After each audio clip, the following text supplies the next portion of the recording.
Assalamualaikum warahmatullahi wabarakatuh. Saya Indri dari kelas 12 IPS 4. Saya di sini akan mengulas novel Sang Pemimpi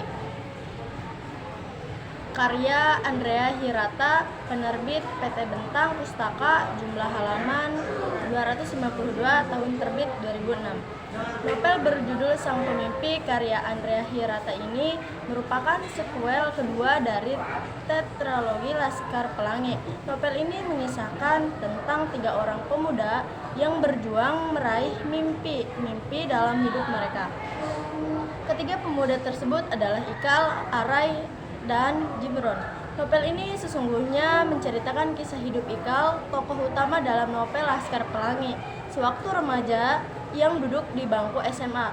Akan tetapi dalam novel ini secara khusus penulisnya menentukan tokoh-tokoh sentral yang berbeda dari novel sebelumnya, yang tokoh-tokohnya adalah 10 anak Laskar Pelangi.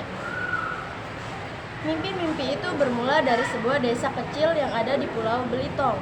Ketika itu Ikal, Arai, dan Jimron sedang belajar di dalam kelas yang dibimbing oleh seorang guru bernama Julian Balia.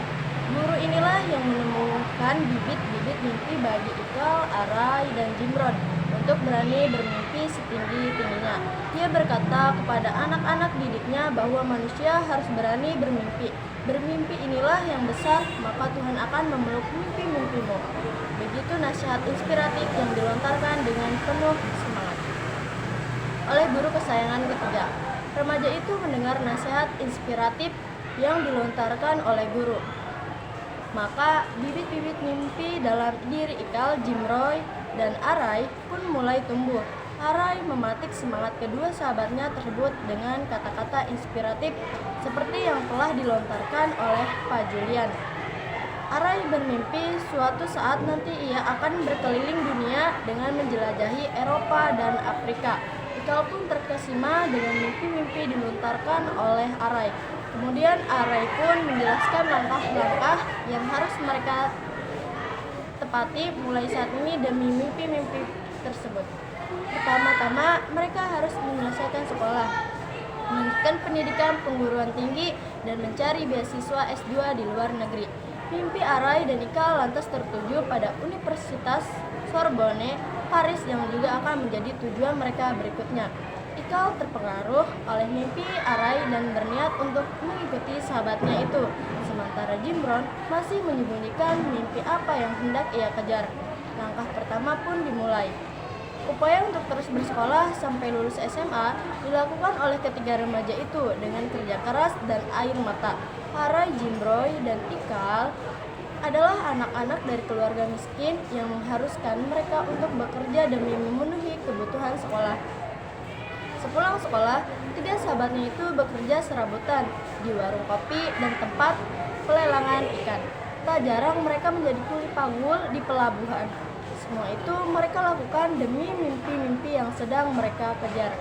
Begitu seterusnya hingga pada saat kelulusan SMA. Arai dan Ikal sudah memantapkan hati untuk melanjutkan tahapan berikutnya demi meraih mimpi-mimpi yang akan mereka kejar. Mereka berencana untuk berlayar ke Jakarta dan mencari kerja sembilan sebagai batu loncatan berkuliah di Universitas Indonesia. Ketika hendak berlayar dengan menggunakan kapal tumpangan, perpisahan mengharukan antara Arai, Ikal, dan Jimron tak terelakkan lagi. Jimron pun memutuskan untuk tetap tinggal di Belitung dan meneruskan mimpinya di tempat asalnya. Ia memberikan 2 buah tabungan berbentuk kuda kepada Arai dan Ikal dengan mengatakan sesuatu hal yang sangat mengharukan. Kalian berdua akan pergi ke Paris dengan menggunakan kudaku. Begitu kata Jimron, yang disambut dengan peluk dan tangis Arai dan Ikal.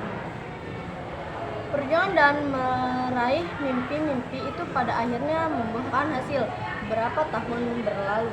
Setelah Ikal lulus dari Universitas Indonesia dan sekembalinya Arai dari Kalimantan, kedua sahabatnya itu dipertemukan kembali di sebuah ruangan wawancara penerima beasiswa S2 di Universitas Sorbonne. Akhirnya, kuda pemberani Jimron benar-benar membawa mereka berdua pergi ke Paris. Petualangan Arai dan Ikal berikutnya membawakan mereka menjelajahi benua Eropa dan Afrika sebagaimana mimpi-mimpi yang telah mereka tetapkan beberapa tahun yang lalu. Kelebihan novel ini, keunggulan yang ada pada novel Sang Pemimpi karya Andrea Hirata ini terletak pada penggunaan gaya bahasa, kepenulisan yang khas seperti halnya pada novel sebelumnya, yakni Laskar Pelangi. Dalam novel ini juga menyajikan tentang pesan moral yang sangat kuat, yakni beranilah bermimpi dan berjuang untuk meraihnya. Mimpi, harapan, kerja keras, dan doa yang berjalan beriringan akan menemui hasil yang memuaskan.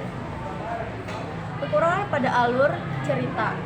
Tiap bab terkesan seolah-olah sengaja mengaburkan waktu dengan penaatan subbab judul yang tidak sistematis sehingga membuat pembaca sedikit kebingungan setiap beralih subbab dalam novel ini. Terima kasih. Wassalamualaikum warahmatullahi wabarakatuh.